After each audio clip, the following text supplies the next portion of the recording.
Masih bersama Babinsa. Babinsa. Babinsa. Kalian semua mendengarkan Babinsa. Babinsa. Babinsa. Masih bersama Babinsa. Babinsa. Babinsa. Babinsa. Halo, selamat datang kembali di Babinsa, bincang-bincang bareng Basa. Oke, bertemu lagi dengan aku, Filza, yang akan jadi host di episode yang spesial kali ini. Dan kenapa sih episode kali ini spesial? Karena kita udah kehadiran seorang bintang tamu. Ini bukan opportunity lagi ya guys, ini kayak privilege nih untuk dihadiri. Babinsa episode kali ini dihadiri oleh bintang tamu yang sangat spesial, yaitu the woman leader of our beloved university, rektor dari Universitas Gadjah Mada, Prof. Ova Emilia. Selamat sore. Selamat sore, Prof. Ya, terima kasih Prof sudah datang di Babinsa kali ini. Ini kalau di bayangan saya jadi rektor kayaknya kalau kata anak-anak sekarang 24/7 gitu ya Prof. Kayaknya kerjaan yang sibuk banget gitu. Tapi masih sempat untuk menghadiri Babinsa. Jadi it's really an honor for us. Terima kasih banyak Prof. Sama-sama. Iya. Oke. Mungkin kayak ini saya abis searching nama Prof. Ova nih. Prof. Dr. Ova Emilia, M.Med. Id. SPOGK, PhD. Betul ya Prof ya? Ya, itu title yang menurut saya panjang banget. Mungkin boleh nggak Prof? Kalau saya baca-baca kan each one of the title ini butuh waktu yang panjang banget gitu masing-masingnya sekolahnya. Mungkin boleh nggak kita flashback dulu? Prof boleh nggak sharing journey pendidikannya Prof. Ova sampai dengan kemudian Prof. Ova memutuskan untuk mau berkecimpung di dunia akademik dan bahkan menjadi leader di dunia akademik seperti ini. Oke, makasih. Pendidikan S1 saya kan pendidikan sarjana kedokteran, terus kemudian profesi menjadi dokter ya. Nah, sebetulnya di dunia kedokteran sendiri ada dua jalur tuh, jalur akademik dan jalur profesi. Kalau jalur profesi itu ke spesialis, kalau akademik ke S2. Nah, saya waktu itu memang mengambil dua-duanya. Sehingga kalau dilihat perjalanan sekolah saya, wah hidupnya banyak dihabisin untuk sekolah. Jadi S2 saya di UK, terus kemudian S3 saya di Australia. Nah, perjalanan untuk yang profesi, saya mengambil spesialis. Spesialisnya obstetri ginekologi ya. Tahu nggak Mbak? Obstetri ginekologi. Obgyn itu ya Prof ya. Saya baca tapi yang subspesialis ya. Dengan subspesialisnya saya obstetri ginekologi sosial. Jadi yang banyak berkaitan dengan bagaimana obsgyn di perannya di masyarakat ya, di komunitas. Jadi ya karena dua-duanya itu terus kemudian mungkin menjadi lama pendidikannya yang menjadi lebih panjang daripada biasanya. Oke, kalau misalnya apa sih Prof mungkin pengalaman atau mungkin ada orang yang waktu itu sangat inspiratif gitu along the journey yang bikin profesor tetap punya motivasi untuk terus berada di lini pendidikan dan juga bidang yang sama ini? Iya, sebetulnya karena begitu saya lulus S1 jadi dokter, jadi saya tuh sudah menjadi asisten dosen. Nah, karena menjadi asisten dosen, otomatis kan saya menjadi dosen memang. Nah, saya mungkin yang saya lihat adalah ayah saya dosen soalnya dulu, sehingga yang dilihat bahwa itu profesi yang menarik. Sehingga saya dokter, tapi saya mendaftar menjadi dosen. Dan kemudian ya keterusan ya.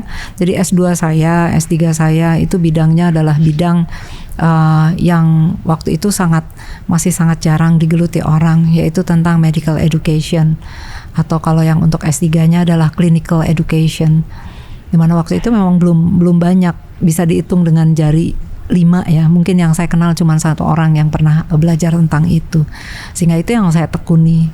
Jadi nggak tanggung-tanggung mau menjadi dosen ya harus mengetahui bagaimana caranya dan betul-betul menguasai kompetensi sebagai seorang dosen tentunya.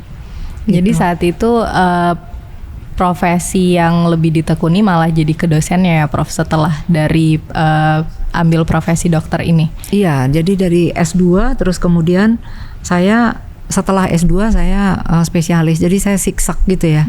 Setelah S2 terus saya ambil spesialis. Setelah spesialis itu kan banyak di rumah sakit. Terus saya ambil S3 ke education lagi. Iya, education lagi. Jadi itu kayak siksak gitu. Setelah itu baru mengambil subspesialis. Ya.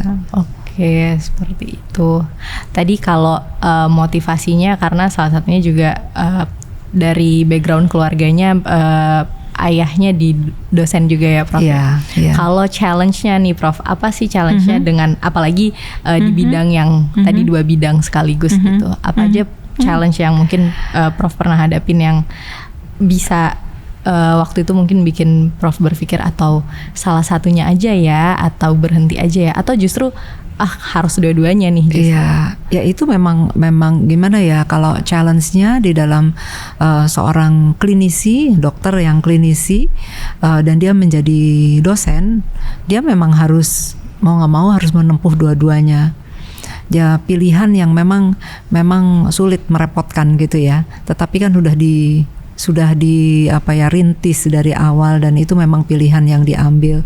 Jadi mau tidak mau ya itu harus dilakukan dengan sebaik-baiknya. Ya challenge-nya adalah harus membagi dari dunia praktisi, itu dunia yang harus berhadapan dengan klinik, harus berhadapan dengan pasien, dan itu butuh waktu. Di sisi lain sebagai dosen juga kan harus ngajar, interaksi dengan mahasiswa, belum lagi penelitian, ya kan?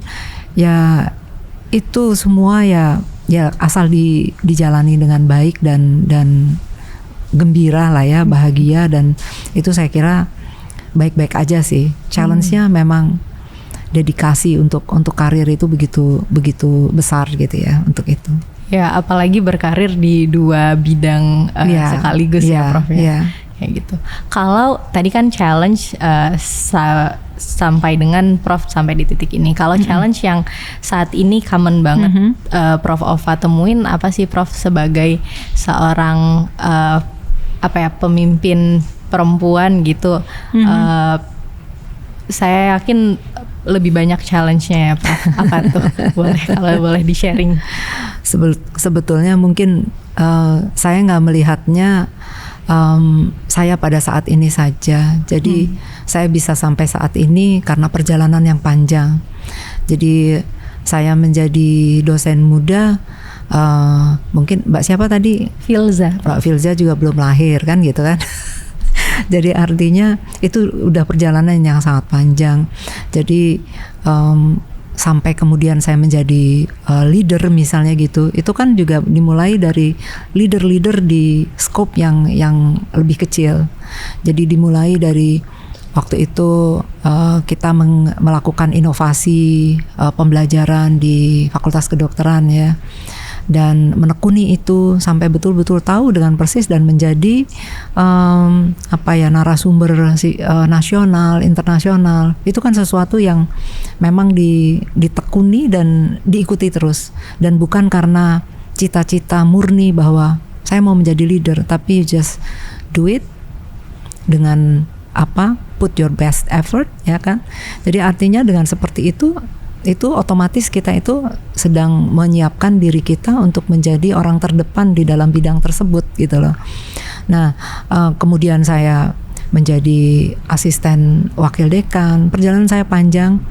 Pernah juga sebelum itu jadi ketua kurikulum, asisten wakil dekan, kemudian saya menjadi dekan, dan kemudian saya menjadi rektor, dan perjalanan itu sudah saya ikuti. Artinya leader bukan hanya leader pada saat sekarang ini saja, tetapi banyak sekali tapak-tapak yang memang membuat kita exercise tentang bagaimana menjadi leader pada skop yang berbeda-beda.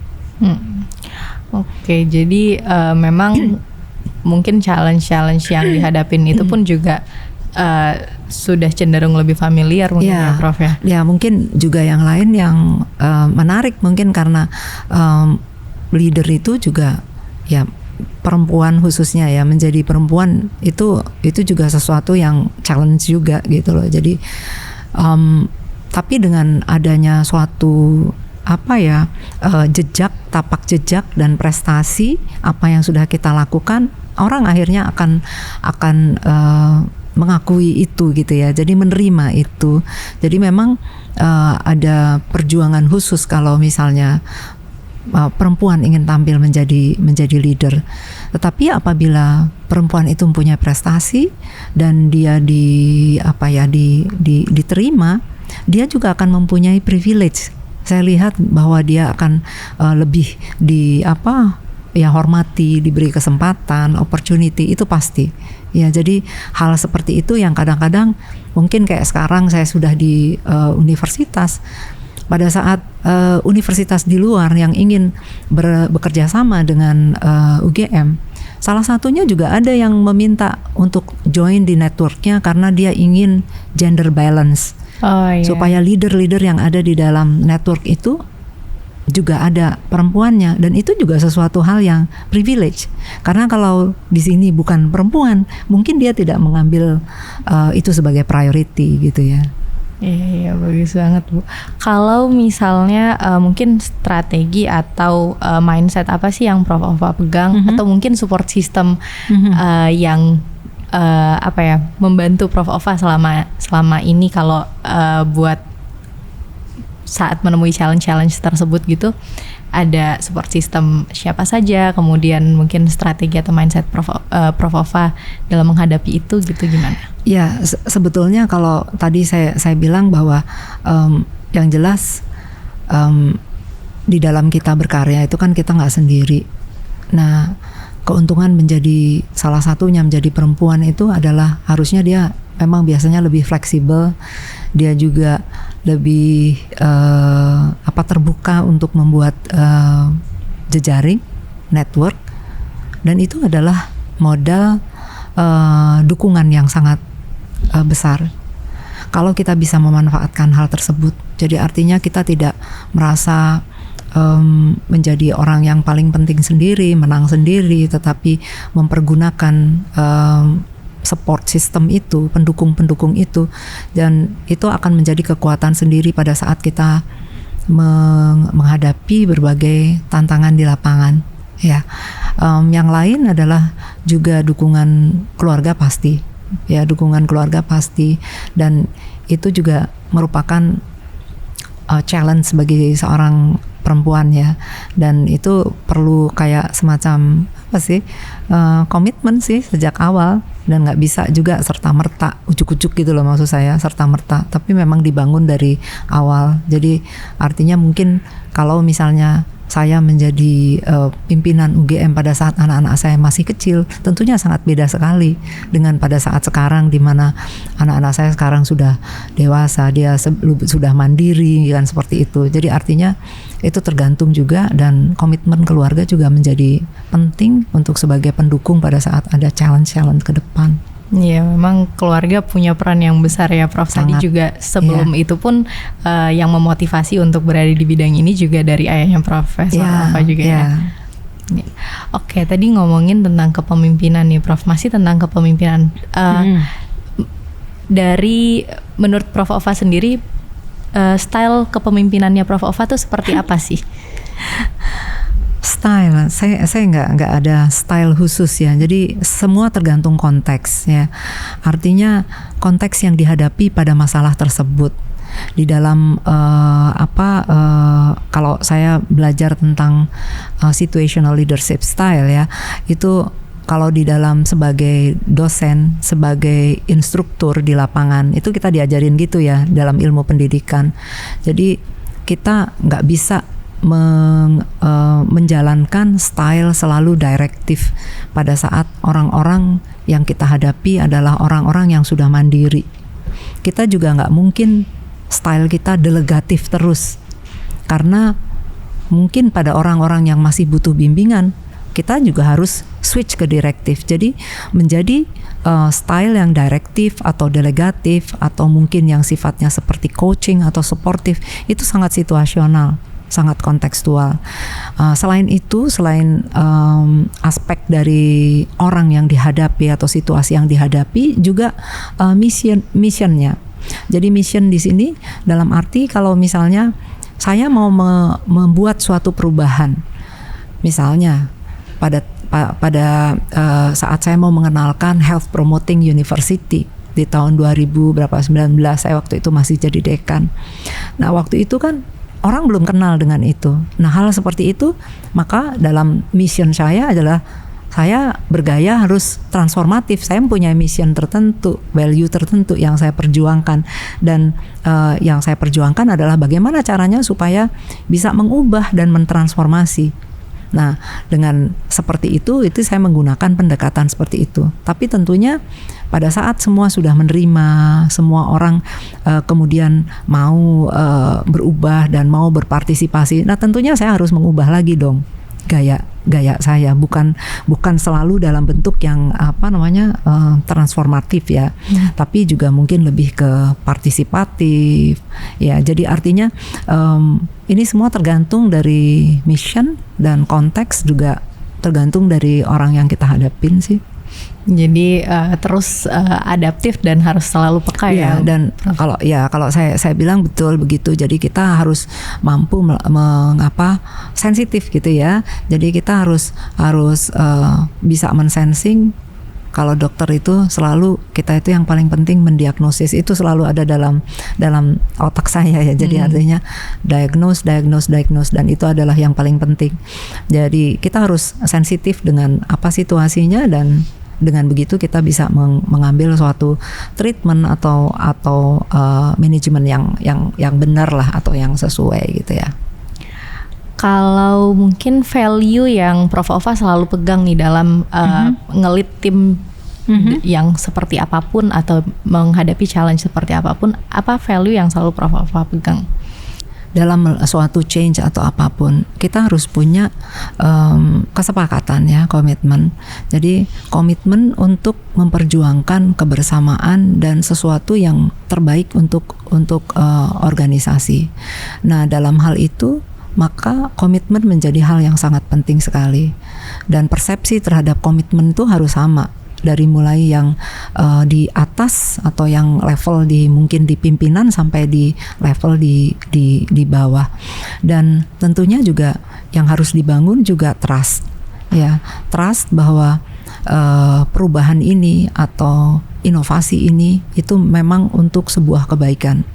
Kebaikan bukan hanya dilihat dari kebaikan anggota, karena pasti dalam suatu inovasi itu ada tarik ulur ya, ada yang merasa wah saya menjadi tidak diuntungkan seperti itu. Tapi kita harus melihat bahwa organisasi atau rumah kita ini harus kita perjuangkan, dan lebih luas lagi rumah kita ini harus nantinya bermanfaat, karena UGM itu bukan hanya hidup untuk UGM sendiri ya, tetapi UGM itu untuk masyarakat, bahkan bangsa, bahkan dunia, kan gitu. Jadi saya kira value-value itu, komitmen, trust ya, yang harus dijaga, dan tentunya kolaboratif ya. Dan saya nggak ingin meninggalkan ada orang yang tertinggal di situ. Jadi semua orang, inclusiveness itu juga menjadi hal yang penting untuk dijaga. Oke, jadi tadi komitmen, kemudian trust. Kemudian kita ada kolaboratif sama inclusiveness tadi ya, Prof. Bicara tentang kolaboratif, inclusiveness, gimana sih Prof secara realnya gitu? Prof Ova mempromote gitu nilai-nilai kolaborasi, kemudian inclusiveness, termasuk juga tadi ada inovasi juga gitu, dan diversity, karena tadi Prof Ova sempat cerita soal balance gender di yang menjadi minat dari universitas lain kayak gitu. Gimana Prof Ova promote nilai-nilai tersebut gitu dalam memimpin UGM saat ini? Ya, saya kira itu dimasukkan di dalam semua program ataupun kebijakan-kebijakan dong ya.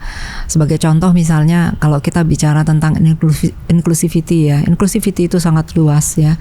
Jadi saya membuka program kemitraan untuk daerah-daerah tertinggal ya. Tetapi di situ inclusivity bukan hanya seperti itu, tetapi juga misalnya saya ingin memasukkan lebih banyak lagi orang yang sebetulnya mampu tapi dia mempunyai keterbatasan dalam hal fisik atau dalam hal difabel ya, disable ya.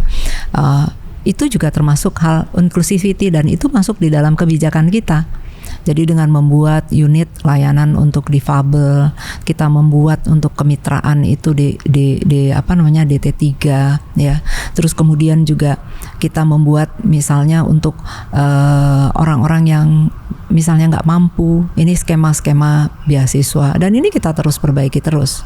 Jadi artinya kita juga ingin inclusivity itu adalah mahasiswa masuk di dalam proses untuk pengambilan kebijakan tersebut. Jadi sekarang ini kalau kita bicara tentang mahasiswa ikut terlibat di dalam mengakses dan memantau bahwa orang yang bersekolah di sini itu memang tidak misalnya mendapatkan perlakuan atau mendapatkan UKT ya, kalau sekarang ya UKT yang sesuai dengan kemampuannya. Itu mereka saya minta untuk memantau karena itu adalah makna dari kebijakan yang inklusif untuk semuanya.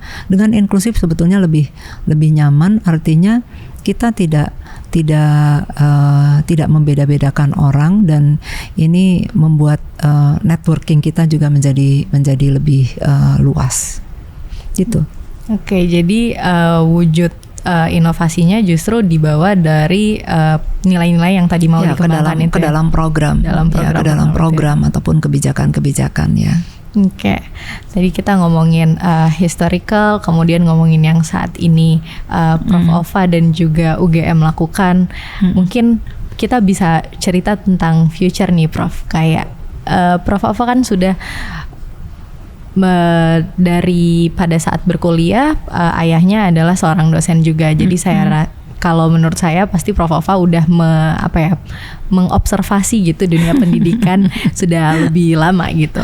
Menurut Prof. Ova gimana sih kayak masa depan pendidikan di Indonesia, khususnya mungkin pendidikan tinggi ya, Prof ya?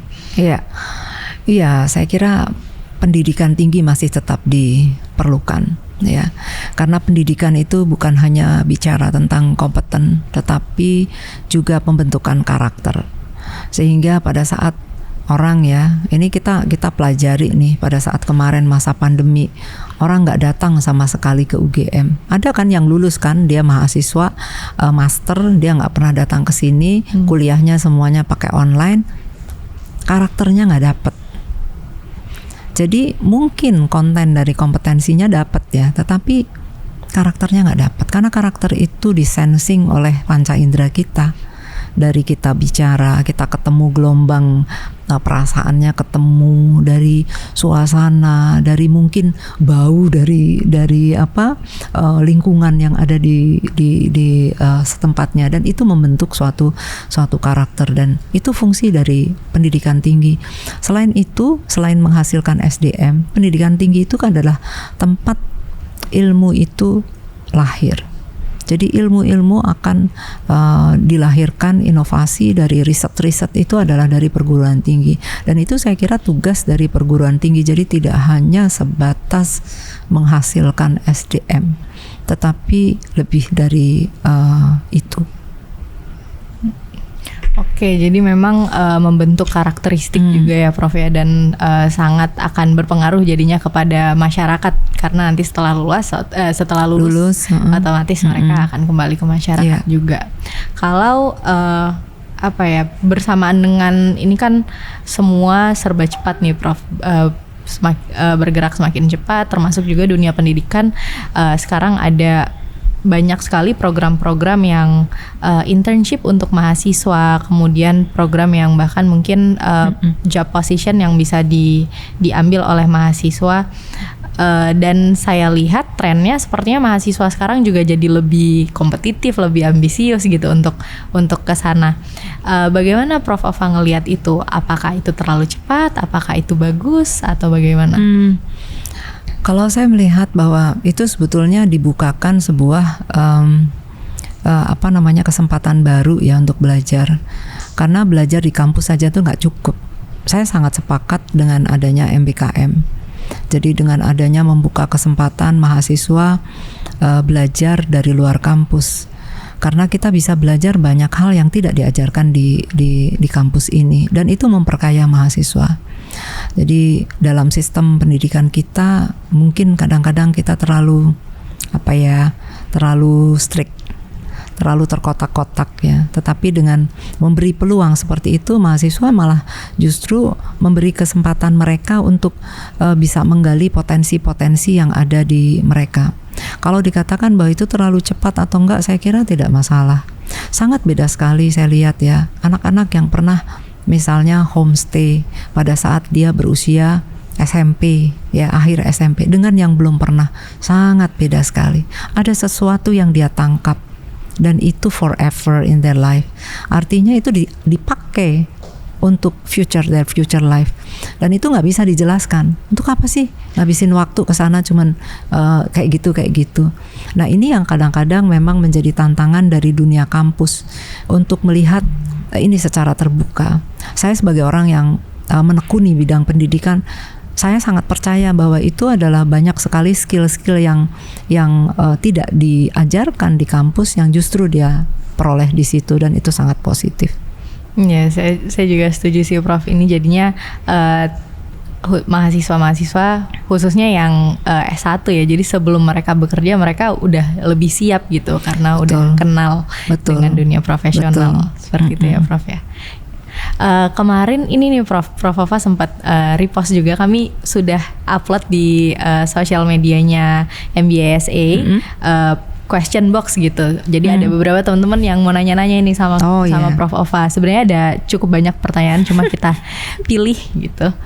Mungkin yang pertama dari @Nikano Iko, negara favorit yang pernah Prof Ova kunjungin? Negara favorit apa ya? Mungkin karena yang pertama kali saya pergi itu adalah waktu sekolah S2 ya. Jadi UK adalah negara yang mungkin saya merasa itu memberikan banyak pengalaman ya. Jadi mungkin pengalamannya juga nggak harus yang pengalaman yang indah-indah ya, karena memang rekoso banget gitu ya di sana zaman itu. Tetapi itu memberi pelajaran banyak, dan ya saya senang belajar banyak lah di sana. Oke, kemudian kalau spot favorit Prof Ova di UGM apa dan kenapa? Kan dari S1 ya Prof ya di sini. Iya. Ini yang lucu nih. Saya itu baru banyak pergi ke Balai Urung setelah saya jadi dosen. Jadi ini memang betul ya. Pikiran bahwa kalau orang-orang kedokteran hanya ngukak di sana terus gitu ya, emang benar. Betul ya Prof. Memang benar, karena kita habis waktunya di situ. Kita jarang ke Baleirung. Tapi setelah kita lihat-lihat, memang banyak spot Baleirung, UGM yang indah. Tapi yang paling legend mungkin adalah di Baleirung, dan saya kira itu gedung itu memang sangat karismatik gitu ya. Dia mempunyai suatu ini tertentu gitu yang indah begitu adanya gitu loh. Jadi mungkin Baleirung mungkin ya, Prof, ya. Belum bisa dikalahkan oleh spot yang lain. Oke, kemudian dari @Reinhardwe, mengapa memilih jadi rektor atau dosen UGM sih daripada fokus jadi dokter aja? Kan tadi saya cerita bahwa menjadi dokter dan dosen itu memang karena saya sebagai dokter di kedokteran, dosen di kedokteran ya otomatis ya dua-duanya dijalanin dong. Dan saya nggak bisa memilih salah satu karena memang menjadi dosen yang dokter di kedokteran ya. Oke, jadi dosen di kedokteran dan seorang dokter juga, jadi jalan dua-duanya. Oke, kemudian pertanyaan berikutnya nih agak serius nih Prof. Dari @Omdafodil, apakah ada kata terlambat Prof untuk belajar jadi leader? Apa sih motivasi untuk orang yang takut untuk memimpin? Gak ada lah, masa ada kata terlambat ya. Jadi saya kira kapanpun kita memutuskan, dan itu harusnya keluar dari hati ya. Artinya dari hati kita, apakah kita memang care. Biasanya kalau misalnya katakanlah orang yang motivasi sebetulnya itu kayak alami akan muncul. Biasanya orang-orang yang nantinya akan menjadi leader tuh biasanya orang-orang yang lebih peduli dibanding teman-temannya. Misalnya, oh ada dosennya kebingungan, dia terus kemudian berinisiatif untuk mencarikan, memberitahu atau gimana. Itu adalah bakat-bakat untuk menjadi leader. Jadi untuk menjadi leader itu ya dia harus orang yang memang peduli, care. Kemudian juga dia juga orang yang peduli dengan hasil dari suatu grup. Kalau kita ada di dalam kelompok atau segala macam kan ada yang pokoknya melok wae gitu ya, jadi ikut aja. Tetapi ada yang memang betul-betul wah kita harus menang nih. Iya, emang take the lead ya Prof ya. Nah itu sudah nggak bisa dipelajarin kok dia enggak ya, kok ini yang ini enggak. Tetapi itu dengan kita memberikan keyakinan kepada diri kita, saya bisa dipelajarin sih kalau misalnya seperti itu. Jadi nggak ada kata terlambat. Tidak ada kata terlambat untuk belajar jadi pemimpin ya Prof. Ya. Gitu teman-teman. Nah ini dari @Nikano Iko lagi nih Prof. Siapa tokoh hebat yang memengaruhi pemikiran Prof Ova sih sampai saat ini? Waduh, banyak ya. Ketemunya udah banyak ya kalau Prof Ova pasti. Banyak. Tapi mungkin kalau sekarang saya lihat gitu ya, mungkin rektor kita yang pertama adalah orang yang sangat inspiratif ya, Profesor Sarjito ya. Kebetulan dia juga seorang dokter kan. Dan dia tuh orang yang kalau saya lihat orang yang nggak bosan belajar, jadi lifelong learner bener. Dia sudah tahu ini, dia belajar gini, dia dapat kesempatan dia belajar ini, dan itu dia lakukan dengan sungguh-sungguh. Orangnya serius banget ya.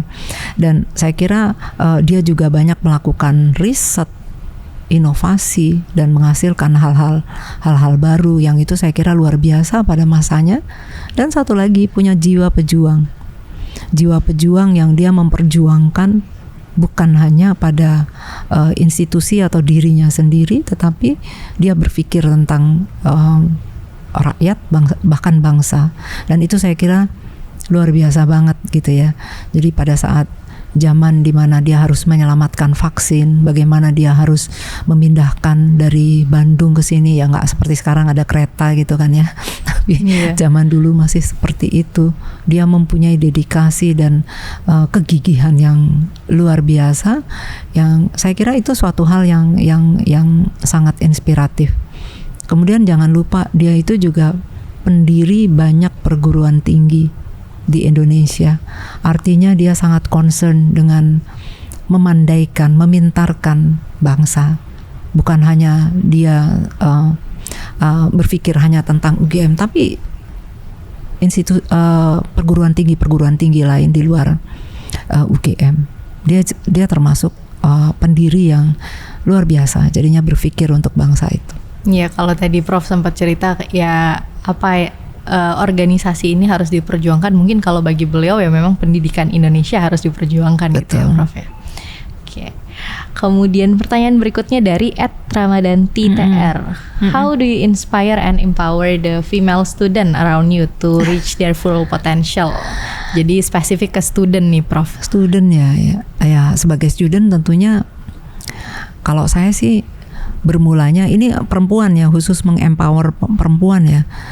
Saya nggak tahu ya, sekarang tuh perempuan lebih banyak loh di universitas ini. Universitas ya? Iya, setiap kali wisuda lebih dari 50% tuh perempuan.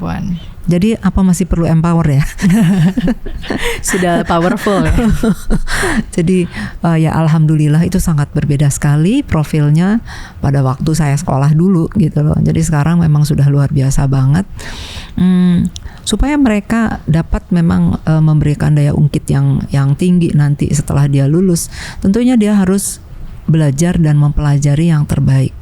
Prestasi-prestasi perempuan di perguruan tinggi luar biasa, dan pada saat dia mempunyai ilmu prestasi, biasanya confidence-nya akan naik. Nah, kalau dia confidence, maka dia akan lebih berdaya pada saat dia bekerja. Dan itu sangat penting sekali. Makanya membuat perempuan pintar itu pasti akan memberikan jejak pada atau dampak kepada generasi yang akan datang.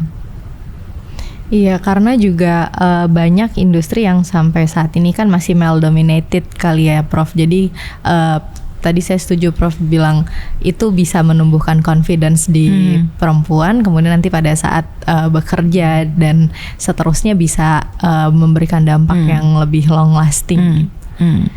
Oke. Pertanyaan berikutnya nih Prof dari @jolimbeng.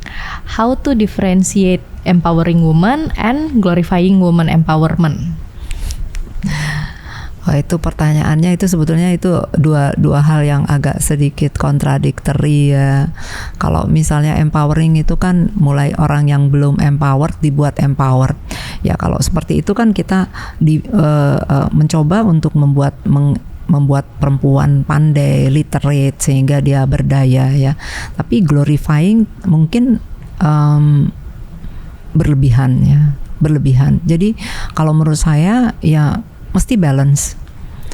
Jadi powernya tuh harus balance. Jadi ada kata-kata empower tuh karena tidak balance. Tetapi menjadi glorifying itu juga menjadi tidak baik. Karena balance in life is as a must kan.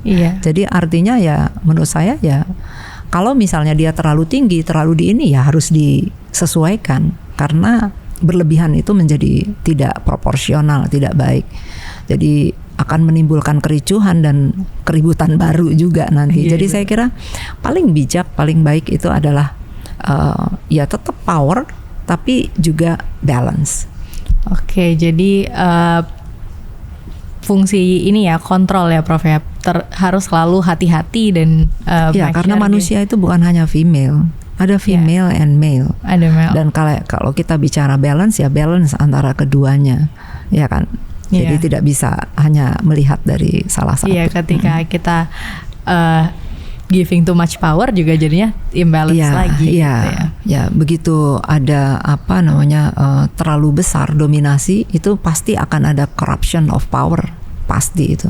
Sehingga memang balance menjadi suatu hal yang penting ya di dalam menciptakan kenyamanan di dalam kehidupan.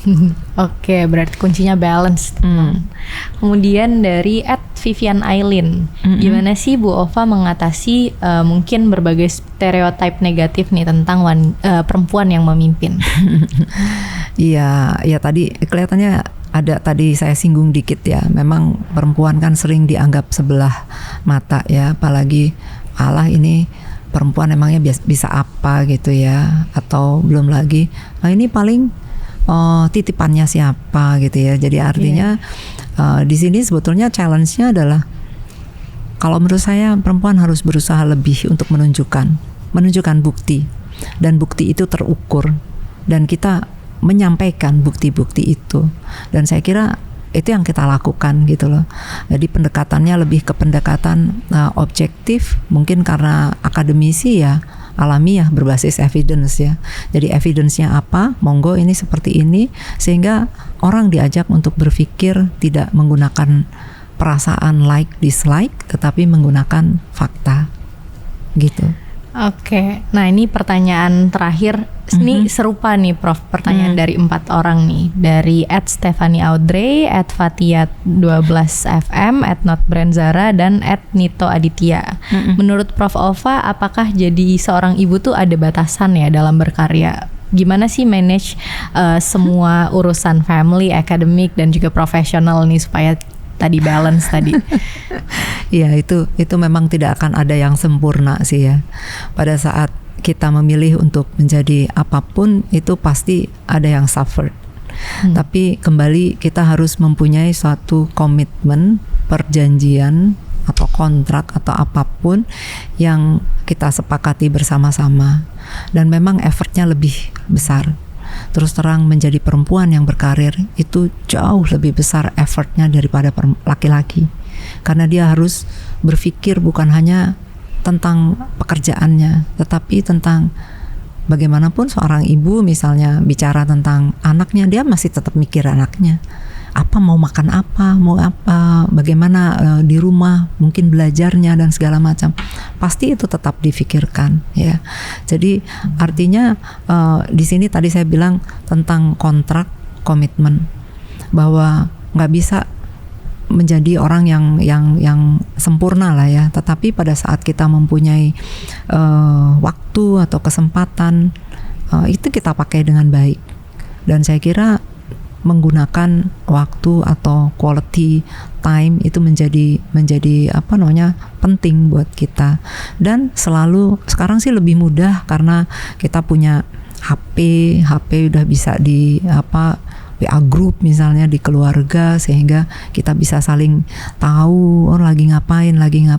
Nah, touch yang mungkin simple, yang sederhana, tetapi itu akan tetap menjaga kedekatan kita, itu sangat penting sekali, sehingga kita masih tetap bisa berpikir atau memikirkan, memperhatikan keluarga, tetapi juga bisa melanjutkan apa yang ya menjadi karir kita. Jadi saya kira itu hal yang sangat nggak mudah.